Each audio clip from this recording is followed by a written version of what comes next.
आज से उम्मीदवार कागजात नामजदगी जमा कराएंगे। कागजात नामजदगी हासिल करने के पहले दिन सैकड़ों कागजात नामजदगी ले लिए गए। कराची, लाहौर, इस्लामाबाद समेत मुल्क भर में उम्मीदवारों ने कागजात नामजदगी हासिल किए। कागजात 22 दिसंबर तक जमा कराए जा सकेंगे। इलेक्शन लड़ने के लिए उम्र क्या होनी चाहिए? इलेक्शन अगर लड़ना है तो क्या क्या करना है और क्या भरना है? इलेक्शन कमीशन ने उम्मीदवारों के लिए हिदायतनामा जारी कर दिया। आम इंतखाबात के लिए एक उम्मीदवार मुख्तलिफ तजवीज़ और तायीद कुनंदगान के साथ ज्यादा से ज्यादा 5 कागजात नामजदगी जमा करवा सकता है। उम्मीदवार गुज़श्ता 3 साल के इनकम टैक्स रिटर्न्स कागजात नामजदगी के साथ मुंसलिक करेगा। उम्मीदवार की उम्र कागजात नामजदगी जमा करवाने की आखिरी तारीख तक 25 साल से कम ना हो।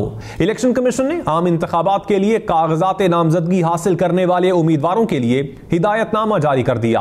उम्मीदवार की जानिब से पासपोर्ट की मुकम्मल नकल कागजात नामजदगी के साथ मुंसलिक की जाएगी। कागजात नामजदगी के साथ तजवीज़ और तायीद कुनंदा के शनाख्ती कार्ड की मुसद्दिका नकुल भी मुंसलिक करना होगी। तजवीज़ और तायीद कुनंदा को अपना वोटर सर्टिफिकेट भी जमा करवाना होगा। सूबाई इलेक्शन कमीशन ऑफिस के बाहर पब्लिक नोटिस आवेजा कर दिया गया है। उम्मीदवार अपनी और अहले खाना के असासों की तफसीलात भी फराहम करेगा। इलेक्शन कमीशन के मुताबिक एक कागजात नामजदगी का फॉर्म हासिल करने की फीस 100 रुपए है। कागजात नामजदगी 20 दिसंबर से 22 दिसंबर तक जमा करवाए जा सकते हैं। इलेक्शन कमीशन कौमी असम्बली की नशिस्त के लिए उम्मीदवार को नाकाबिले वापसी 30,000 रुपए बतौर फीस जमा करवाने होंगे। सूबाई असम्बली के लिए यह फीस 20,000 रुपए है। कागजात नामजदगी रिटर्निंग ऑफिसर से सुबह 8 से दोपहर 3 बजे तक हासिल किए जा सकते हैं। उम्मीदवार बनने के लिए पाकिस्तान का शहरी होना लाजमी है। कौमी असम्बली की नशिस्त के लिए उम्मीदवार पाकिस्तान में किसी भी जगह का वोटर हो सकता है। सूबाई असम्बली की नशिस्त के लिए उम्मीदवार को मुतल्लिका सूबे का उम्मीदवार होना लाजमी होगा। किसी को इलेक्शन ताखीर का शिकार करने की इजाज़त नहीं देंगे। सुप्रीम कोर्ट ने इंतखाबात मौखर कराने की एक और दरख्वास्त मुस्तरद कर दी। कायम मुकाम चीफ जस्टिस सरदार तारिक मसूद ने दरख्वास्त गुजार के वकील को मुखातिब करते हुए कहा कि क्या आप मुल्क में इस्तेहकाम नहीं चाहते? आम इंतखाबात की तारीख आना मामूली बात नहीं है। तारीख आने से मुल्क में थोड़ा इस्तेहकाम आया है। जस्टिस अतर मिनल्लाह ने कहा कि इंतखाबात में कोई ताखीर नहीं होनी चाहिए। दरख्वास्त गुजार के वकील ने दलाइल दिए कि इंतखाबी हल्काबंदी के हवाले से गलत फैसला किया गया। जस्टिस मंसूर अली शाह ने कहा कि किसी सूरत इंतखाबात को डीरेल होने नहीं देंगे। इलेक्शन प्रोग्राम जारी हो चुका, अब कुछ नहीं हो सकता।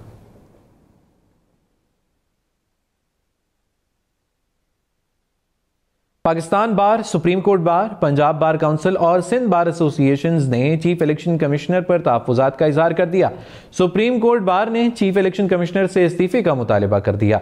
पाकिस्तान बार काउंसिल के एलामिये में कहा गया कि मौजूदा चीफ इलेक्शन कमिश्नर की मौजूदगी में शफाफ इंतखाबात नहीं कराए जा सकते। बार एसोसिएशन ने इंतखाबी तरीक़ाकार, हल्काबंदी और नशिस्तों की तकसीम के सवालात उठा दिए। कहा तासुर बढ़ता जा रहा है कि मौजूदा इलेक्शन कमिश्नर की मौजूदगी में शफाफ इंतखाबात नहीं कराए जा सकते। जेहलम, गुजरांवाला और रावलपिंडी में नशिस्तों की तकसीम में अदम तवाज़ुन देखा गया। आबादी के तनासुब से मौजूदा हल्काबंदियाँ इंतखाबी अमल की शफाफियत पर सवालात उठा रही हैं। तमाम स्टेक होल्डर्स को यकसा मौक़े फराहम होने चाहिए। बार काउंसिल जल्द ऑल पाकिस्तान नुमाइंदा कन्वेंशन बुलाएगी। सुप्रीम कोर्ट को कमीशन के हर अमल की तौसीक करने के बजाय इन तजादात का नोटिस लेना चाहिए। शिकायत दूर किए बगैर महज इंतखाबी टाइम लाइन्स पर अमल करना मुल्की इस्तेहकाम को नुकसान पहुंचाने जैसा है। तमाम सियासी जमातों को लेवल प्लेइंग फील्ड मिलनी चाहिए।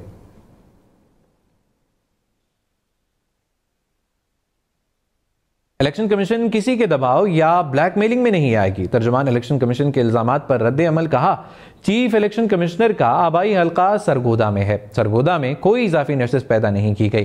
किसी मखसूस शख्सियत के लिए इजाफी नशिस्त नहीं बना सकते। Chief justice Peshawar high court Mohammad Ibrahim Khan ने रिमार्क्स दिए हैं कि कसम खाकर कहते हैं हमारी किसी सियासी पार्टी से कोई दिलचस्पी नहीं। हम किसी को बचाने या फंसाने के लिए नहीं आए। हम आइन और कानून के मुताबिक चलेंगे। चीफ जस्टिस मोहम्मद इब्राहिम खान और जस्टिस इश्तियाक इब्राहिम पर मुश्तमिल 2 रुकनी बेंच ने असद कैसर की दरखास्त पर समाअत की। वकील दरखास्त गुजार ने बताया कि असद कैसर को एंटी करप्शन केसेस में जमानत मिली तो उनको 3MPO के तहत गिरफ्तार कर लिया गया। एडवोकेट जनरल ने अदालत को बताया कि डिप्टी कमिश्नर के कमेंट्स हैं कि असद कैसर ने बाहर निकलते ही लोगों को इकट्ठा करना था। चीफ जस्टिस ने इस्तफसार किया कि जब एक बंदा जेल में होता है वो तो 3 बंदों को कैसे इकट्ठा नहीं कर सकता। 2 रुकनी बेंच ने डिप्टी कमिश्नर को असद कैसर के खिलाफ 3 MPO का ऑर्डर वापस लेने का हुक्म दे दिया।